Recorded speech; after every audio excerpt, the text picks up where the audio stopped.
دوسرا سوال جو یہ پوچھنا چاہتے ہیں ہمارے مہمان جی، وہ اس کا تعلق جماعت احمدیہ سے نہیں ہے، وہ ایک عالمی سطح کا سوال ہے کہ یہ عالم اسلام پر جو موجودہ حالات ہیں آج کل، خاص طور پر مڈل ایسٹ میں اور خاص کر فلسطینی بھائیوں کے ساتھ جو کچھ ہو رہا ہے، یہ آپ کی نظر میں ایک خدائی عذاب ہے یا ایک دنیاوی گندی سیاست کا نتیجہ ہے؟ آپ کا اس کے متعلق آپ کی نظریات کیا ہے؟ خدائی عذاب کیا ہوتا ہے یہ اگر سمجھ جائیں تو یہ سوال خود بخود کھول جاتا ہے۔ خدائی عذاب سے مراد یہ ضروری نہیں ہوتا کہ اللہ تعالیٰ زبردستی کسی کو جہنم میں جھونکے، بلکہ جو لوگ عرفان رکھتے ہیں قرآن کریم کا ان کو پتہ ہے کہ ہر عذاب انسان کا اپنا پیدا کردہ ہوتا ہے، جہنم بھی انسان کی اپنا پیدا کردہ ہوگی۔ اللہ تعالیٰ بار بار قرآن کریم میں فرما چکا ہے کہ میں ظالم نہیں ہوں، جو کچھ تم سزا پاؤ گے تمہارے اپنے کی ہوئی سزا ہوگی، اپنی بنائی ہوئی جہنم ہے۔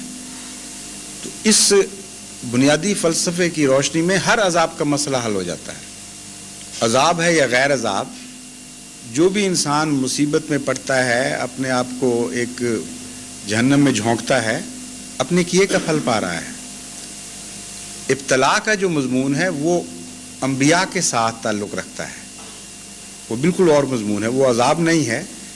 ابتلا کے متعلق قرآن فرماتا ہے کہ خدا کی طرف سے آزمائش پڑا کرتی ہے، اس میں سچے پورے اترتے ہیں اور جھوٹے پیچھے رہ جاتے ہیں، اس کو ان حالات کے ساتھ آپ مشتبہ نہ کریں، وہ بالکل اور مضمون ہے۔ بات یہ ہے کہ جب بھی خدا تعالیٰ کی طرف سے واضح تعلیم آ جائے اور اس تعلیم کو عمل میں ڈھال کر خدا کا ایک بندہ سنت میں تبدیل کر دے، یعنی صرف تعلیم نہ رہے، عمل کا بھی ایک کوڈ تیار ہو جائے، عملی زندگی کا سنت بن جائے، پھر اس پر نصیحتیں، تفصیل، حکمت بیان ہو جائے، جو بھی ان فیصلوں سے پیچھے ہٹے گا، جو بھی ان پر عمل چھوڑے گا، اس کو لازماً سزا ملے گی، اور جس حد تک کوئی ان سے روگردانی کرے گا اس حد تک وہ خود بخود اپنے لیے وہ سزا تجویز کر رہا ہوگا، بنا رہا ہوگا۔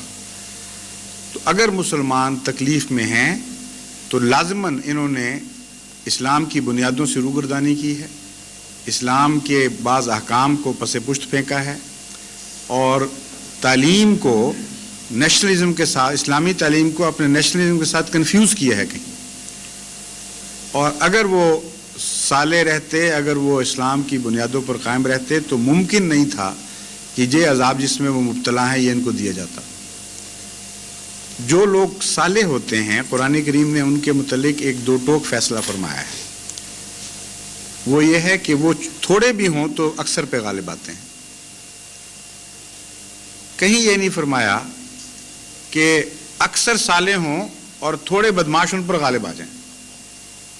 ایک آیت میں بھی اشارتاً یہ مضمون نہیں ہے، یہ ہر جگہ فرمایا ہے کہ صالحیت یعنی خدا کے احکام کی پیروی اور اس کے منشا کو سمجھ کر اس پر چلنا اتنی عظیم الشان طاقت پیدا کر دیتی ہے کہ تھوڑے اکثر پر غالب آتے ہیں۔ فلسطین میں ہم کیا دیکھ رہے ہیں؟ مٹھی بھر یہود ہیں اور کروڑوں مسلمانوں پر وہ غالب ہیں اس وقت، اور ان کا غلبہ دن بدن زیادہ شدید اور ہولناک ہوتا چلا جا رہا ہے۔ اس قدر کھلے کھلے مظالم کر رہے ہیں، انگلی نہیں اٹھ سکتی اس کے خلاف کسی کی۔ وہ جو گھرے ہوئے ہیں، بھوکے مر رہے ہیں غریب فلسطینی، اوپر سے وہ بخت ان کے اوپر بمبرس آ رہے ہیں، ان کو پہلے بھوک مار رہی ہے، کتے کھا رہے ہیں غریب جان بچانے کے لیے، اور اوپر سے آگ میں ڈالا جا رہا ہے ان کو، اور بے دھڑک ہو کر دلیر بے حیائی کے ساتھ ان پر بمبارسی ہو رہی ہے۔ کوئی دنیا کی طاقت ان کے خلاف نہیں اٹھا رہی انگلی، وہ تو خیر دشمن ہیں اسلام کے۔ مسلمانوں میں سے کون سی طاقت ہے؟ سعودی عرب نے کہاں بیان دیا ان کے حق میں؟ بتائیے، کہاں کہا ہے کہ ہم اے ویکس اب استعمال کریں گے اپنے اور ہم حملہ کریں گے اور سزا دیں گے ان ظالموں کو جو مسلمان بھائیوں پر یہ ظلم کر رہے ہیں؟ انگلی کا اشارہ الگ رہا، زبان ہلی تک نہیں کسی کی، چپ بیٹھے ہوئے سارے۔ اور پھر یہ کہنا کہ خدا کا عذاب ہے اور ہم بیچارے مظلوم مفت میں بیٹھے مارے جا رہے ہیں، بالکل ظلم اندھیر نگری ہے، اندر سے کھوکھلے ہو چکے ہیں۔ کوئی اسلام باقی نہیں ہے۔ سچا اسلام ہو تو ممکن ہی نہیں ہے کہ تھوڑے لوگ زیادہ مصلحین کو اور سچوں کو برباد اور ذلیل اور رسوا کر کے رکھ دیں۔ رسول اللہ صلی اللہ علیہ وسلم کے زمانے میں جب پہلی دفعہ جہاد فرض ہوا تو اس وقت خدا نے یہ وعدہ کر لیا تھا کہ جہاد میں کمزوروں پر فرض کر رہا ہوں، لیکن اس وعدے کے ساتھ کہ کمزور ہونے کے باوجود خدا تعالیٰ تمہیں غالب کر کے دکھائے گا۔ جہاد کے ساتھ ایک وعدہ خدا کا شرط مشروط ہو گیا، اس کا جز بن گیا ہے۔ فرمایا اذن للذین یقاتلون بانہم ظلموا وان اللہ علی نصرہم لقدیر۔ اجازت دی جاتی ہے ان لوگوں کو جن کے خلاف تلوار دیر سے اٹھائی جا چکی ہے۔ یقاتلون پہلے سے دشمنوں پر حملہ آور ہے، اب اجازت مل رہی ہے۔ بانہم ظلموا، مظلوم ہیں، ان کے اندر اتنی کمزوری ہے کہ ہر ظالم آدمی اٹھ کر دلیر ہو کر ان پہ حملہ کرتا ہے، ان کے اندر طاقت ہوتی تو مجال تھی کسی کے ان کے خلاف اٹھتا، اس قدر کمزوری کی حالت ہے۔ ساتھ ہی فرما دیا ان اللہ علی نصرہم لقدیر، اجازت دینے والا پھر اس بات پر قادر بھی ہے کہ انہیں غالب کر کے دکھائے، اور وعدہ کرتا ہے کہ غالب کرے گا۔ یہ ہے خدا تعالیٰ کی تقدیر جو قرآن نے کھول لی ہے ہم پر۔ کوئی تقدیر جو اس تقدیر کے مخالف چلتی ہوئی نظر آئے گی وہ جھوٹی تقدیر ہے، اس کا قرآن سے کوئی تعلق نہیں۔ اس لیے اگر یہ جہاد ہو سچا اور جہاد کرنے والے جہاد کی شرائط پوری کر کے جہاد لڑ رہے ہوں تو ممکن نہیں ہے کہ خدا اس وعدے کو بھول جائے جو حضرت محمد مصطفیٰ صلی اللہ علیہ وسلم کی زبان پر جاری کروایا ہے۔ خدا سچا اور دنیا میں سب سے سچا حضرت محمد مصطفیٰ صلی اللہ علیہ وسلم، اس سے پکا وعدہ اور کیا ہو سکتا ہے؟ ان اللہ علی نصرہم لقدیر۔ ہم اجازت ہی نہیں دیتے بلکہ کمزوروں کو حوصلہ دلاتے ہیں، ہم پیچھے کھڑے ہیں تمہاری، بالکل پرواہ نہ کرو، اور ان کو لڑوا کر جب لڑوائے مروا دے۔ وہ اسلام کا خدا ہے نعوذ باللہ من ذالک جو یہ کام کروا رہا ہے۔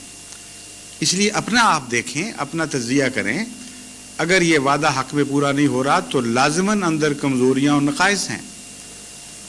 ان معنوں میں یہ عذاب الہی ہے کہ آپ نے خود روگردانی کر کے اللہ کی رحمت سے محرومی اختیار کر لی ہے اور دیکھ نہیں رہے کہ کیا ہو رہا ہے۔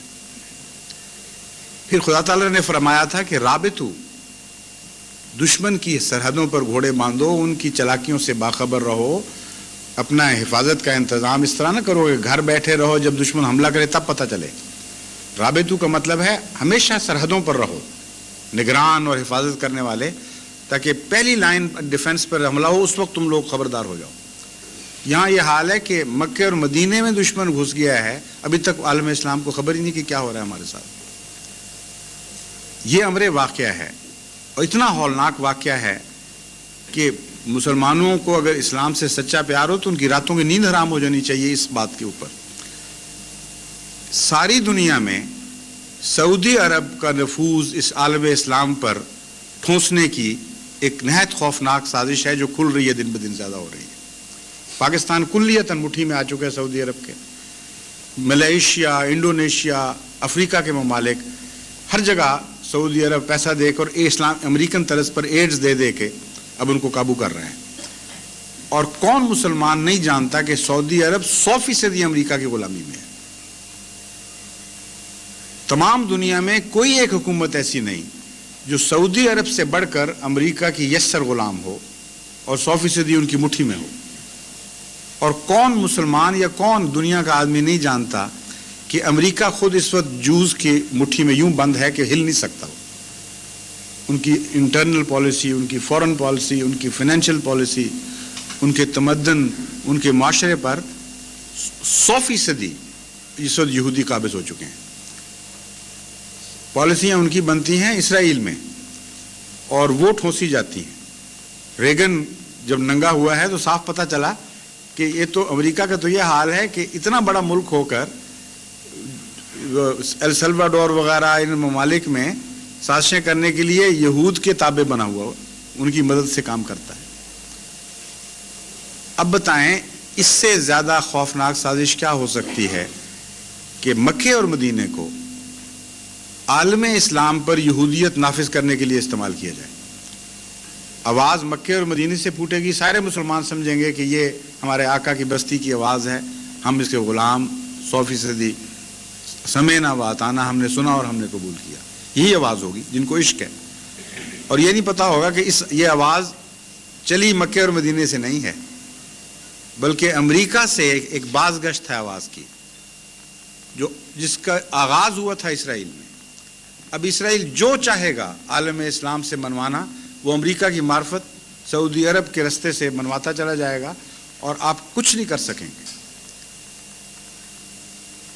وہابیت کو اس کے ساتھ قابض کرنے کے لیے نہایت ہی خوفناک ایک سازش چلی ہوئی ہے جو کھل رہی ہے، اور اس سازش کو کامیاب بنانے کے لیے ساری توجہ جماعت احمدیہ کی طرف رکھی جا رہی ہے.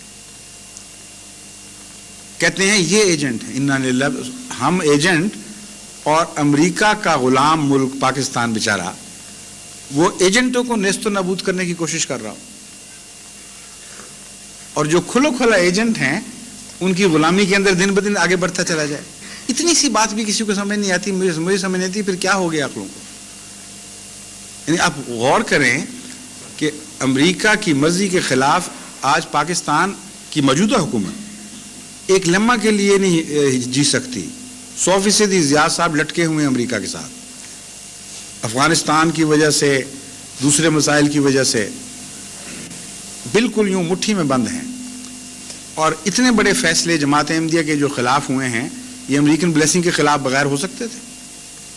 امریکہ چاہتا تو مارشل لا کے بعد پھر ڈیموکریسی میں جا سکتے تھے. یہ فیصلے پہلے سے زیادہ سخت ہو کے داخل ہوئے ہیں، اور ہر دفعہ جب اسٹیٹ ڈپارٹمنٹ کو ہم نے کہا، احتجاج کیا، ہم نے کہا ہم جان رہے ہیں کہ تم لوگوں کی شرارت ہے ساری. اب پتہ چل جائے گا جب مارشل لا ہٹے گا کہ یہ بدماشی جو ہو رہی ہے یہ بھی ساتھ ہٹی ہے کہ نہیں. اس وقت ہمیں سمجھ آ جائے گی. ہاں ہاں ہاں ہاں یہ کریں گے، وہ کریں گے.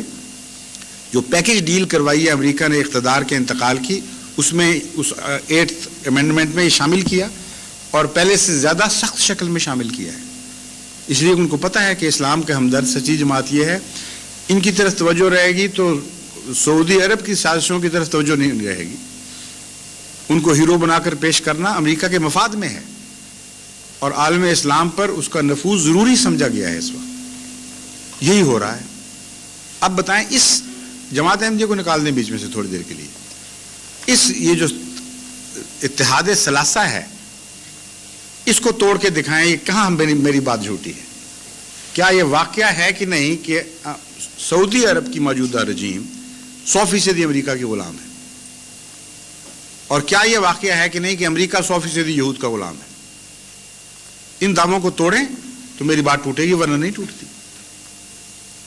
اس لیے ایسی رجیم کا عالم اسلام پر قبضہ جو یہود کے پنجوں میں جکڑی ہوئی ہو، اس سے غافل ہونا اور پھر اسلام کی محبت کا دعویٰ کرنا، یہ مجھے سمجھ نہیں آتی یہ کیسی بات ہے.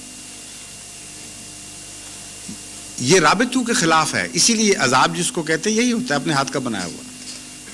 عالم اسلام نے سوچا ہی نہیں کبھی کہ ہم دیکھیں دشمن ہمارے خلاف کیا سازش کر رہا ہوگا، کیا کیا اقدام کر رہا ہوگا. انٹیلیجنس ان کی ہمارے اندر گھسی ہوتی ہے. ہم نے اپنی کوشش نہیں کرتے کہ ان کے اندر آدمی بھیجیں، وہاں سے پتہ کریں کہ کیا سازشیں ہو رہی ہیں. نتیجہ نکلا ہے کہ گھروں کے اندر داخل ہوا روحانی گھروں میں داخل ہو گیا دشمن، اور ابھی تک بے حس ہیں. جس طرح ایڈ کا وائرس ڈیفنس سسٹم کے اندر ڈوب جاتا ہے، نعوذ باللہ من ذالک، خدا کرے ایسا واقعہ نہ ہو، لیکن قریب قریب ویسا پہنچ گیا ہے.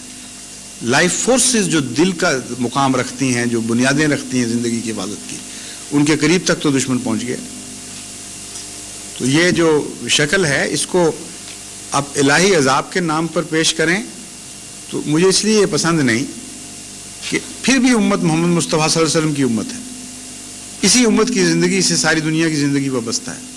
اس لیے میں یہ پسند نہیں کرتا کہ یہ لفظ بولوں. اس لیے میں یہ کہتا ہوں کہ اپنی شامت اعمال کا عذاب ہے، جس کو قانون قدرت پھر جاری کرتی ہے اور اس میں رحم نہیں کیا کرتی.